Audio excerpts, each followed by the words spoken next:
Hello everyone, आज हम पढ़ने वाले हैं लाख की चूड़ियाँ बाय कमता नाथ जी। देखिए यहाँ पर क्या होता है, बचपन में जो हमारे लेखक थे वो जाते हैं अपने गांव।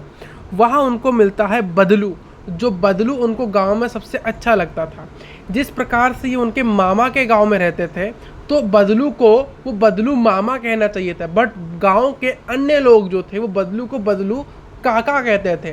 और इसीलिए लेखक भी हमारे बदलू को बदलू क्या कहते थे, बदलू काका कहते थे। देखिए जो बदलू था वो बहुत मेहनती था। वो लाख की चूड़ियाँ बनाता था, उसकी बहुत डिमांड थी उस समय।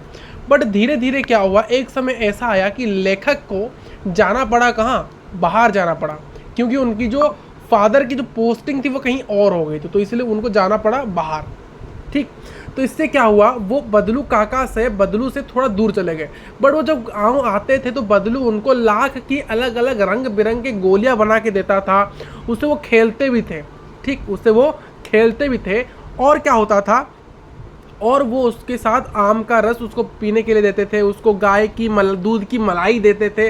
बट वो जब चले गए और 8 से 10 साल के बाद जब आए और उन्होंने देखा कि गांव के हर औरतों के हाथ पर कांच की चूड़ियाँ थी। जो कांच की चूड़ियाँ से उस समय जब लेखक छोटे थे तब भी किसको, बदलू को बहुत चिढ़ थी, क्योंकि वो लगता था ये औरत की हाथों में शोभा नहीं देता है, उनको लाख की चूड़ियाँ पहननी चाहिए। बट क्या वो पहनते तो नहीं, मशीन से ही सारी असुविधाएं आने लगी। इसलिए क्या हुआ, लाख की चूड़ियाँ गांव की औरत में इतनी डिमांड में नहीं रही। और इसलिए क्या हुआ कि उसने सोचा कि बदलू को अब कुछ और ही करना चाहिए, क्योंकि अब तो लाख की चूड़ियाँ लोगों को पसंद नहीं आ रही, क्योंकि कांच की चूड़ियाँ। बट धीरे धीरे एक समय ऐसा आया कि लोगों को रियलाइजेशन हुआ कि जो कांच की चूड़ियाँ हैं बहुत कमज़ोर है। कांच की चीज़ें अगर गिरी तो एक झटके में ही टूट सकती है, और लाख की चूड़ियाँ क्या है, बहुत अच्छी है, बहुत ड्यूरेबल है, बहुत स्ट्रॉन्ग है, बहुत बढ़िया है कि नहीं। तो धीरे धीरे लोग सोचने लगे कि हमें वही चीज़ पहननी चाहिए जो ड्यूरेबल हो, है कि नहीं, जो ड्यूरेबल हो, जो बहुत समय चल सके।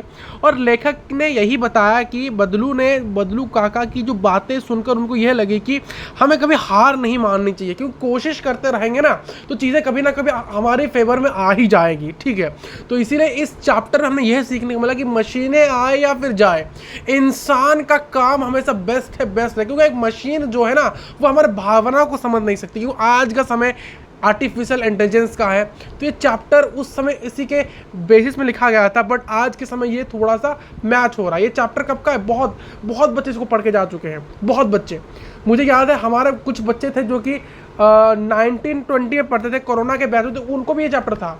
बट आज भी ये चैप्टर है, समझ रहे हो। तो यहीं पर ये चैप्टर है, ख़त्म हो रहा है। उससे पहले बताना चाहूँगा कि रोबोट्स आए या जाए, इंसान की चीज़ें हमेशा ड्यूरेबल होती है, स्ट्रॉन्ग होती है, क्योंकि जो चीज़ ज़्यादा टिकता है ना बहुत कमज़ोर, जो अच्छा लगता है वो बहुत कमज़ोर होता है। जैसे कि लाख की चूड़ियाँ बहुत कमज़ोर थी, ठीक है, सॉरी, कांच की चूड़ियाँ बहुत कमज़ोर थी, उल्टा मैंने कह दिया। तो यही था आपका पूरा चैप्टर। मिलता है नेक्स्ट वीडियो के अंदर।